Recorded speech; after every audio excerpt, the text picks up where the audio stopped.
नमस्ते मित्रों। कई मित्र कहते थे सलाइन वाटर अगर अपने खेत पे है तो हम क्या करें। और गुजरात ही नहीं, आज हम महाराष्ट्र के अंदर में है तो महाराष्ट्र में भी सलाइन वाटर के कारण कई जगह ऐसी है जहाँ पर खेतीबाड़ी के अंदर में कई चीज़ें होती है, कई चीज़ें नहीं होती है।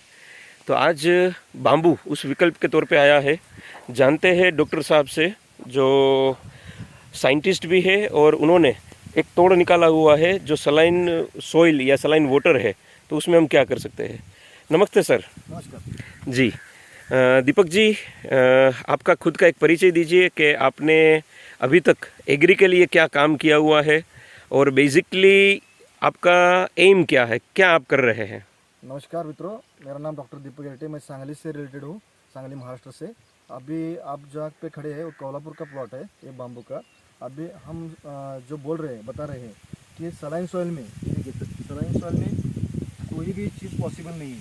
बराबर। अभी ये सलाइन सॉइल हुआ है जी। इसका रीज़न है वाटर का। ये वेल का जो वाटर है 4000 लीटर समर में रहता है जी। और रेनी सीजन में तो 2800 का रहता है, यानी कि करीब से करीब 2800 से 4000 टीडीएस का पानी है। इसलिए ये पूरा ज़मीन खराब हो गया है। इसमें कोई खेती का कोई भी प्रोडक्शन नहीं आता था।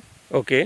ग्रेप्स था 8 साल पहले, वो भी मर गया था जी। इसलिए हमने क्या किया कि एक जंगली बाम्बूसा बल्कोआ का प्लांटेशन का प्लान बनाया, जी। क्योंकि वो सॉलिड है, मैसिव है, बराबर। इसमें बायोमास ज़्यादा है। उस ओके। बायोमास ज़्यादा होने के कारण धीरे धीरे धीरे ये सलाइन सॉइल कम होते जाता है, इसका जी। पीएच जो बढ़ गया है वो भी कम होते जाता है। जी। और उसी के कारण, बायोमास के कारण जो ओसी है, ओसी मतलब कि ऑर्गेनिक कार्बन जो मिट्टी में रहता है, जी।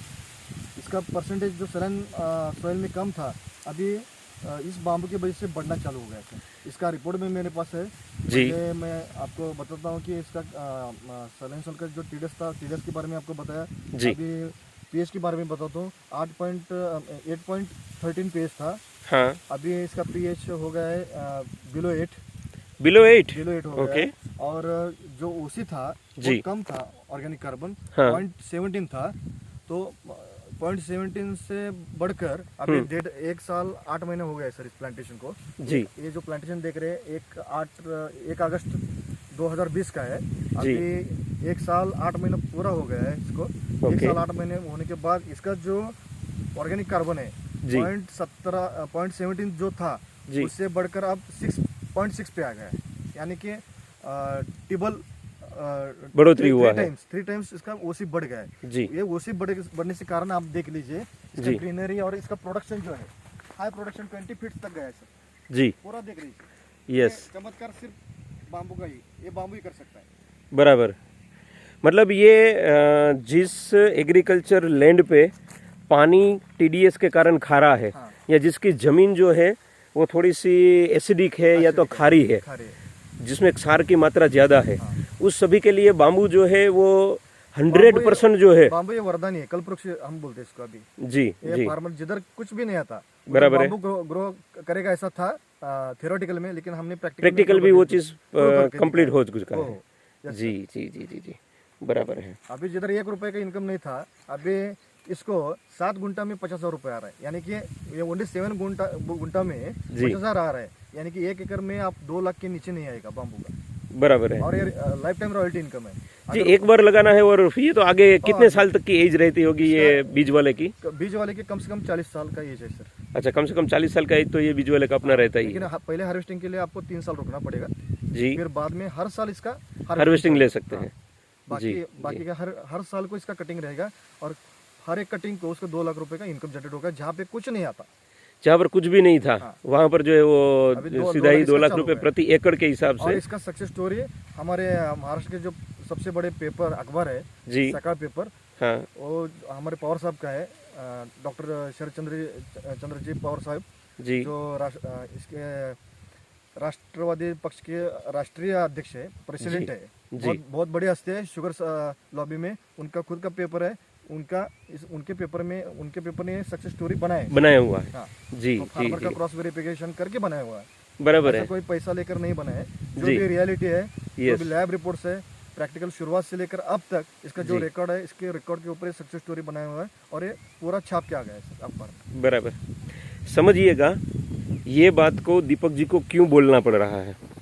ये वैसे देखा जाए तो एक भद्दा मजाक है हम सबके लिए भी, क्योंकि यूट्यूब पे आज हर एक चीज़ वीडियो वायरल हो रहा है।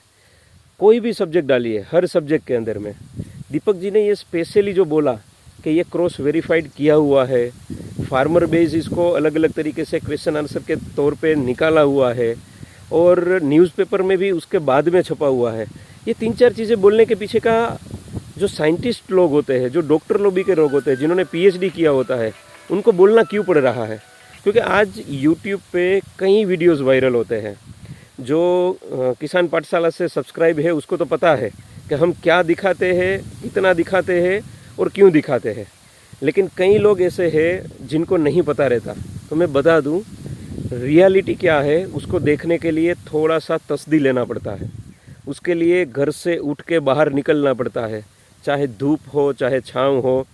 समझना पड़ेगा कि अगला जो कर रहा है उसके पीछे पैशन कितना लगाया है उसने, उसका एम क्या है। मैं ये नहीं कहूँगा कि हम लोग 100% संपूर्ण हो चुके हैं या हो गए हैं, लेकिन मैं ये कहूँगा हम किसान पाठशाला के जो एक सिंगल स्लोगन है, सीखना और सिखाना, उसको तय दिल से शुरुआत से लेकर अब तक जारी रखा है और आगे वही जारी रखेंगे। हम रोज़ नया सीख रहे हैं। नया सीखने के लिए आपके पास पात्रता होनी चाहिए कि आप प्लेन हो, खाली हो। खाली होंगे तो ही भर पाओगे, तो ही हर एक चीज़ को समझ पाओगे। वैसे ही कौन से फार्मर की समस्या नहीं है, कौन से क्रॉपिंग में समस्या नहीं है, कौन सी चीज़ में समस्या नहीं है, चाहे वो बिजनेस हो चाहे एग्रीकल्चर हो।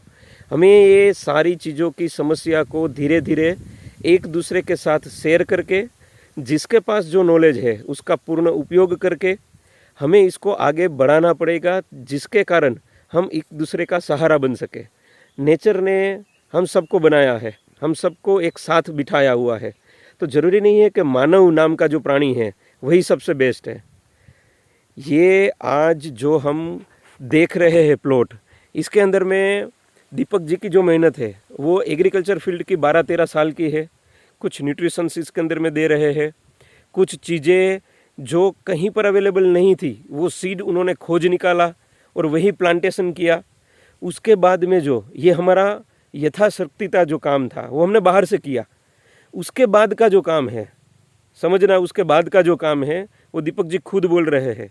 ज़मीन उन्होंने नहीं सुधारी, ज़मीन के लिए कोई केमिकल, कोई फर्टिलाइज़र दूसरा नहीं डाला हुआ है। बाम्बू जो है वो एकमात्र ऐसा सक्सेस कल्पतरु है जो सोइल को सुधार रहा है। और कितने टाइम क्या हुआ इसको? सिर्फ 18 महीने, आई थिंक 18 महीने आपने बताया। 18 महीने में जहाँ कुछ नहीं हो सकता था वहाँ पे 18 फीट से 25 फीट तक का बांस कंप्लीट हो चुका है। उसके सिवा यहाँ जो सलाइन वाटर है वो दिखता है, आज भी पानी जाता है। इतना अच्छा हो गया। यस, ये देखिए, ये बाहर का सोइल, ये अंदर का यस, ये अंदर का सोइल, ये बाहर का सोइल है। यस, और ये ये बाम्बू लगाने का अंदर का सोइल। यस। पानी आज भी वहाँ पर वही 4500 TDS का ही दे रहे हैं। हाँ। ऐसा नहीं है कि पानी बाहर से लाकर मीठा पानी वहाँ पर दे रहे हैं। वह पानी को भी ये बांस अपने हिसाब से एब्जॉर्ब करने में कंप्लीट है। उसके बाद उसके पास खुद की क्षमता है कि वो 100% गोल्ड लीफ जो है, गोल्डन लीफ, उसको पूरा डाल देता है ज़मीन के ऊपर में। और आज हम यहाँ पर देख सकते हैं तकरीबन ये देखिए, मैं आपको दिखाता हूँ, ये पूरा जो है वो लीफ से भरा हुआ है। यही करामात है जहाँ पर हम फार्मर थोड़ा सा गलती कर देते हैं। हम क्या करते हैं, फार्म को क्लीन करने के लिए पूरा, जैसे ये आपको दिख रहा है फार्म, वैसे ही पूरा धूप दे देते हैं। ठीक है, अगर आप परंपरागत खेती करते हैं तो एक साल में धूप देना भी साल के बीच में 3-4 महीने के लिए ठीक है।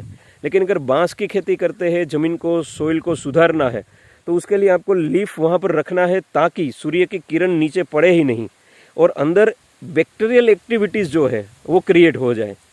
ये चीज़ें छोटी छोटी है, लेकिन इस सारी छोटी छोटी चीज़ों को समझ के अपने को आगे एग्रीकल्चर को डेवलप करना पड़ेगा।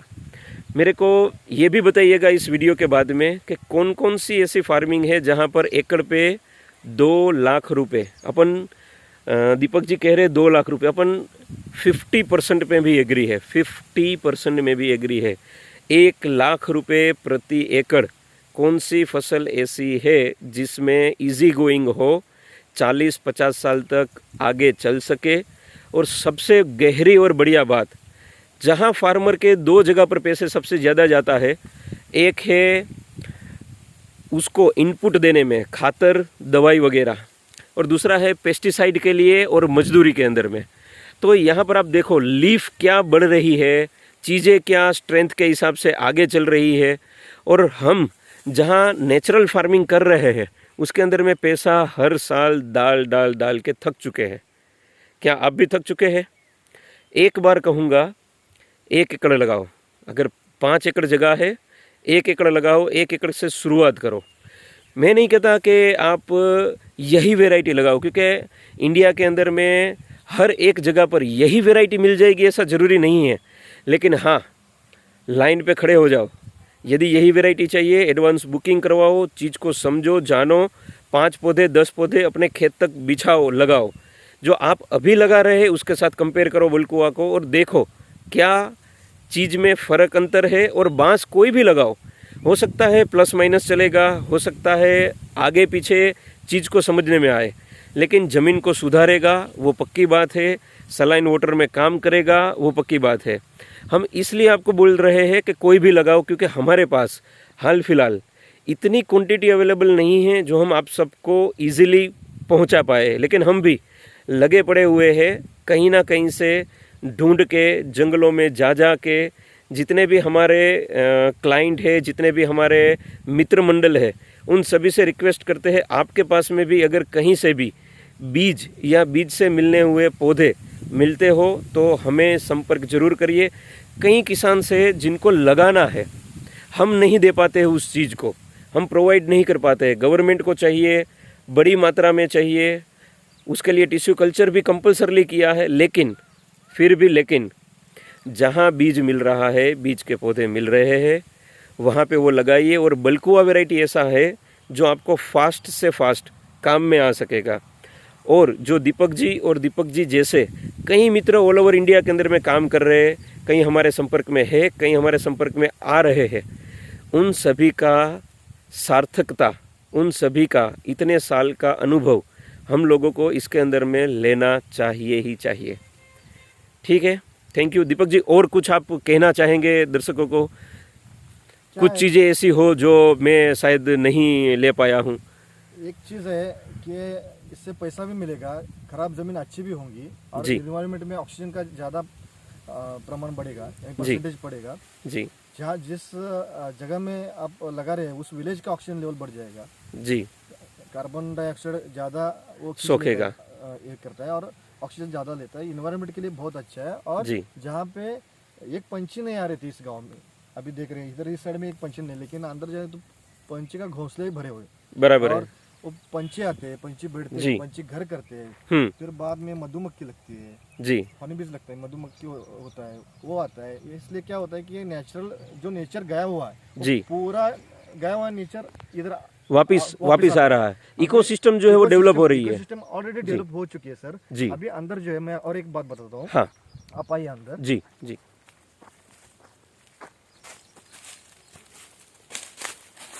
इधर आप देखिए, ये मधुमक्खी घूम रही है। जी नजदीक जी, से देखिए, यस ये मधुमक्खी घूम रही है, जी, ये आपको कोई ये नहीं करेगी। यस, ये बात आपकी बिल्कुल सही है। यहाँ पर मैंने देखा आगे 2 बड़े बड़े जो है मधुपुड़े भी थे, हाँ। लेकिन मधुमक्खी घूम रही है, अपन अंदर गए बाहर आए, लेकिन कहीं पर भी हमें कुछ भी चीज़ का जो है इधर उधर वाली कहानी मिलती नहीं है। नहीं नहीं, ये देखिए नीचे भी आप देखेंगे तो अलग अलग जो है सब ये सूक्ष्म जीव जो है। सूक्ष्म जीव भी डेवलप हो गए। जी जी जी ये सभी का रीजन है कि इन्वायरमेंट अच्छा हो गया है, जी और जो यहाँ पे माइक्रो क्लाइमेट रेडी हो गया है, जी जो आप गाड़ी में महसूस एसी का नहीं करते, फीलिंग नहीं करते। जी। अगर आप 5-10 मिनट इधर रुकेंगे, यस पूरा फ्रेश ऑक्सीजन लेके, ये micro climate AC, natural AC लेके, फ्रेश एनर्जी लेके आप बाहर जा सकते हैं। जी और जी 100% एक अच्छा फीलनेस यहाँ आता है। और ये इंटरक्रॉपिंग जो मैटर है, जी, पहले साल ही हम ले सकते हैं, और बाद में ऐसे माहौल में हम इंटरक्रॉप नहीं ले सकते। नहीं, फिर बाद में कुछ भी नहीं हो नहीं सकता हो इसके सकता, अंदर में। लेकिन इसमें बाद में आगे जाके जी ये जो माइक्रो क्लाइमेट बोले तो सर, ये 13 डिग्री सेल्सियस का माइक्रो क्लाइमेट रेडी हो गया है। जी, तो इसमें मसाला भी उगा सकते हैं नीचे, ये प्लस यस ये कई फार्मर का जो है क्वेश्चन रहता था कि हम जमीन अगर बड़े लेवल पे भी काम करते हैं तो एक फसल तो हो गई कि बांस अपन हर साल काटेंगे और बेचेंगे, लेकिन क्या बीच में कुछ हो सकता है? इसमें यहाँ पे अभी आप मसाला लगा सकते हैं। जी जी जी जी जी, यस, जिसको धूप कम लगता हो वो सारी मसाले की वेराइटीज जो है। हाँ, अगर ये कॉम्बिनेशन करेंगे, जी, एक गांव में एक फार्मर ने ऐसा ट्राई किया ओके, तो उसको मैं बोला था 2 लाख रुपए, उससे भी ज्यादा मिल सकते बराबर है, बिल्कुल मिल सकता है। और जी। नेचर भी उसको मिल सकता है। यस यस, देखिए सर, अभी एनवायरनमेंट डे है, इस पे आप शुरू कर सकते हैं। 5 जून को पूरे वर्ल्ड का एनवायरनमेंट डे है। जी, इस पर्यावरण डे में मेरी एक ही विनती है सभी किसान भाई बहनों को कि इसको आप लगाना शुरू कर दीजिए। बिल्कुल बिल्कुल, धन्यवाद। यस जी, थैंक यू थैंक यू। ये देखिए, कुछ भी आपको ऊपर से नीचे कुछ भी धूप के लायक कुछ भी नहीं रहेगा। जितनी सन हार्वेस्ट करनी है, बांस खुद अपने ही आप अपने ही पेड़ों के साथ, अपने ही पोल के साथ कंपटीशन करता है, और वो कंपटीशन करके उसको जो सूर्य की रोशनी चाहिए उसके लिए फास्ट बाहर निकलता है, ऊपर चढ़ता है। जब तक सूरज नहीं मिलेगा तब तक उसका सूट जो है वो आगे पत्तों में कन्वर्ट नहीं होगा, पत्ते खुलेंगे नहीं उसके। और यही कारण है जिसके कारण ये फास्टेस्ट ग्रोथ अर्थ के अंदर में, पूरे अर्थ के अंदर में फास्टेस्ट ग्रोथ के अंदर में ये क्रॉप आता है। हमारा काम सिर्फ आपको समझाना, आपको एजुकेटेड करना, कुछ गाइडलाइन देना और खुद अलग अलग तरीके से समझना है। फिर आप खुद अपने विकल्प ढूंढिए, अपने आसपास की चीज़ों को समझिए और जुड़िए नेचर के साथ। Thank you very much.